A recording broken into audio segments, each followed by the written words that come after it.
Did he ever return? No, he never returned.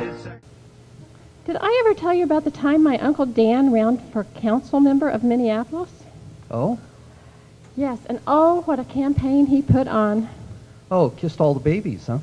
Well, why would he do that? Most of the babies in Minneapolis aren't old enough to vote. Yeah, I suppose the climate there keeps the babies young.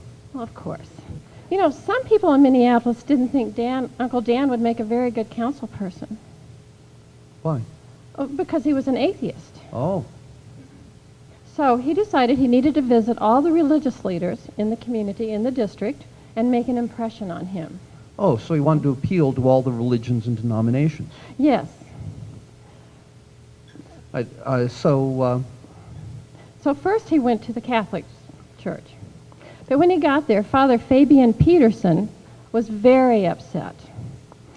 He was convinced that one of his parishioners had stolen his umbrella. was Uncle Dan able to help him? Well, yes. Uncle Dan suggested that at the next Mass he talk about the Ten Commandments, and when they came to the part that thou shalt not steal, he should look around and see who had their head down in guilt, and then he would know where his umbrella was. So did the priest get his umbrella back? Well, yes, but not because of Uncle Dan's advice. When he came to the commandment that said, thou shalt not commit adultery, he remembered where his umbrella was.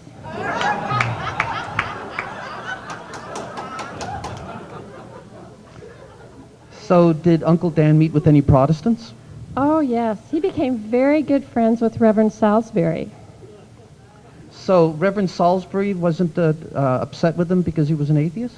Oh, not at all. He used to play golf practically every day with the members of his church, and he invited Uncle Dan to go along with him. Oh, well, that would be great for his campaign, get to meet a lot of the church members. Yes, and one time when they were playing golf, a funeral procession came by, and one of the members of the church they were golfing with, right in mid-swing, doffed his cap and bowed his head until the funeral procession had passed. And Uncle Dan said to him, that's the most kindest, thoughtful thing I have ever seen anyone do.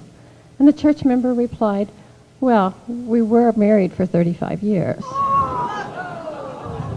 Well, it was the least he could do.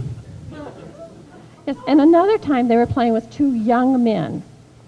And one of the young men asked Uncle Dan if he thought it was okay if they smoked while they prayed. And what did Uncle Dan tell him? Well, Uncle Dan said, why are you asking me? I'm an atheist. Ask Reverend Salisbury. And what did Reverend Salisbury say? He said, absolutely not. That would be very disrespectful to religion. Well, I guess that settled that. Well, not really. Uncle Dan thought that the young men asked the wrong question. So he told the other young man to go ask if it would be okay if they prayed while they smoked. And what did Reverend Salisbury say to that? Said, well, by all means, you can pray anywhere you want. Oh, well, I suppose they must have liked that answer better.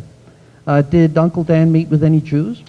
Yes, he went to the home of the rabbi to introduce himself, but it was a bad night for that. Oh, why was that? Well, their son had gone off to college, and he had just come home for the first time from break. Oh, well, they must have been pleased to see him. Well, the mother was very upset at the changes that had taken place in her son. She asked him, why have you shaved your beard? And the son replied, no one has a beard anymore. She said, well, I hope you're at least keeping the Sabbath. And the son replied, oh, Mama, in America, business is business. It's very hard. Everybody works on the Sabbath. She says, well, I hope you're eating kosher. I said, Mama, in America, it's very difficult to keep kosher. She must have been very disappointed with him. Well, she was, but then the answer to the next question put her heart at ease. What was that? Isaac, are you still circumcised? I'll bet I can guess his answer. So did Uncle Dan meet with any other religions? Oh, there were Mormons. Oh, friendly people. But one Mormon told him that he didn't drink coffee. Yeah, I think that Mormons try not to take drugs like caffeine into their bodies. Well, Uncle Dan told them that he drank 5 cups of coffee a day and it had wonderful benefits. Oh, like what? It kept him from being a Mormon. Uncle Dan must have been a great campaigner. Yes, and one time in Minneapolis, they had a great public debate, and all of the candidates were going to get up and make speeches. Oh, they made speeches. Yes, they promised how they were going to make Minneapolis a better place to live. Oh, campaign promises. Yes, and the first one stood up and said, if I'm elected, I promise to clean up the city. Yeah? The second one stood up and said, if I'm elected, I promise to stop all crime. I'll bet Uncle Dan topped them. Oh, yes. When Uncle Dan stood up, he promised that if he were elected, he would move to Wisconsin.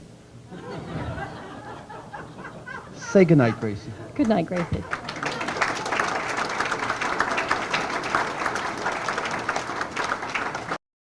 Did he ever return? No, he never returned.